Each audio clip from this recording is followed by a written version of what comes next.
from Betrayal by Harold Pinter. And just to set this up, the scene takes place in the middle of the play, smack bang in the middle, and I play Robert, a publisher, whose wife is Emma, a gallerist, and Robert's best friend, Jerry, who's a literary agent.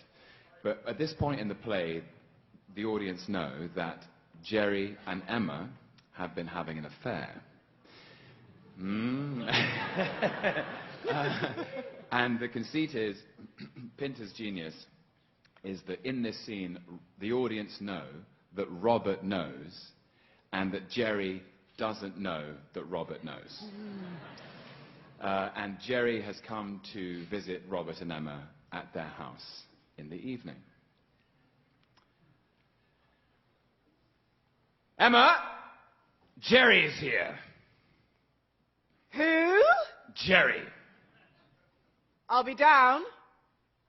Cheers. Cheers. She's just putting Ned to bed. I should think he'll be off in a minute.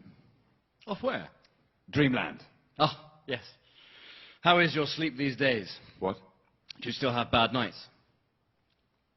With Ned, I mean. Oh, I see. Well, no. No, actually. But it's getting better. You know what they say? What? They say boys are worse than girls. Worse? Babies. They say boy babies cry more than girl babies. Do they? You didn't find that to be the case? Yes, I think we did. Did you? Yes. What do you make of it? Why do you think that is? Well, I suppose boys are more anxious. Boy babies? Yes. What the hell are they anxious about? At their age, do you think? Well, facing the world, I suppose. Leaving the womb, all that.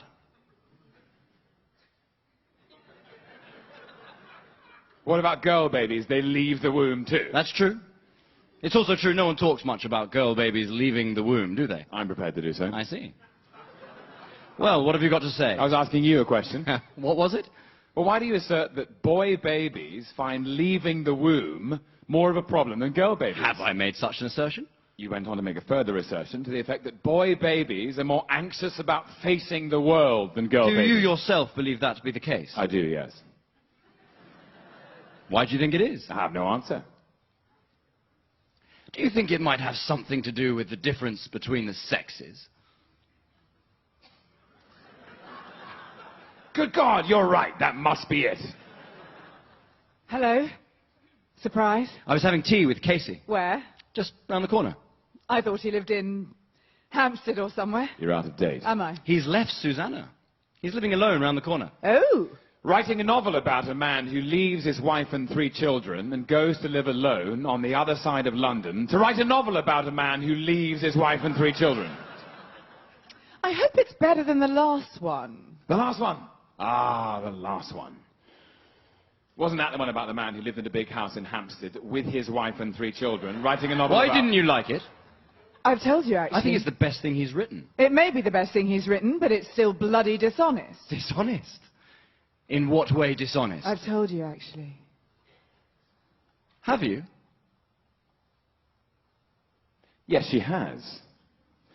Once, when we were all having dinner, I remember, you, me, Emma, and Judith. Where was it? Emma gave a dissertation over the pudding about dishonesty in Casey, with reference to his last novel, Drying Out. It was most stimulating. Judith had to leave, unfortunately, in the middle of it for her night shift at the hospital. How is Judith, by the way? Very well.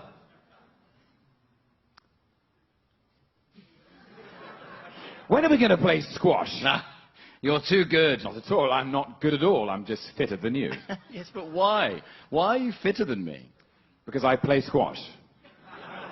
Oh, you're playing? Regularly? With whom? Casey, actually. Casey. Good Lord, what's he like? He's a brutally honest squash player. No, really, we haven't played for years. We must play. You were rather good. Yes, I was quite good. All right, I'll give you a ring. Why don't you? We'll make a date. Right. Let's do that. Then I'll take you to lunch. No, I'll take you to lunch. The man who wins buys the lunch. Can I watch? What? Why can't I watch? And then take you both to lunch. Well, to be brutally honest, we wouldn't actually want a woman around, would we, Jerry? I mean, a game of squash isn't simply a game of squash. It's rather more than that. You see, first there's the game, and then there's the shower.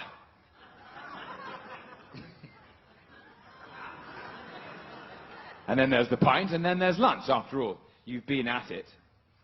You've had your battle. And what you want is your pint and your lunch. You really don't want a woman buying you lunch. You don't actually want a woman within a mile of the place.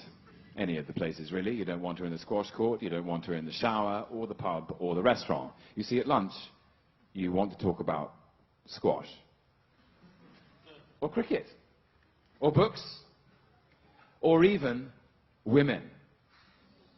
With your friend, and be able to warm to your theme without fear of improper interruption. That's what it's all about. What do you think, Jerry? I haven't played squash for years. Well, let's play next week. Can't next week. I'm in New York. Are you? I'm going over with one of my more celebrated writers, actually. Who? Casey. Someone wants to film that novel of his you didn't like. We're going over to discuss it. It was a question of them coming over here or us going over there. Casey thought he deserved the trip. What about you? What? Do you deserve the trip? Judith going. No. He can't go alone. We'll have that game of squash when I get back. A week. Or at the most 10 days. Lovely. Bye.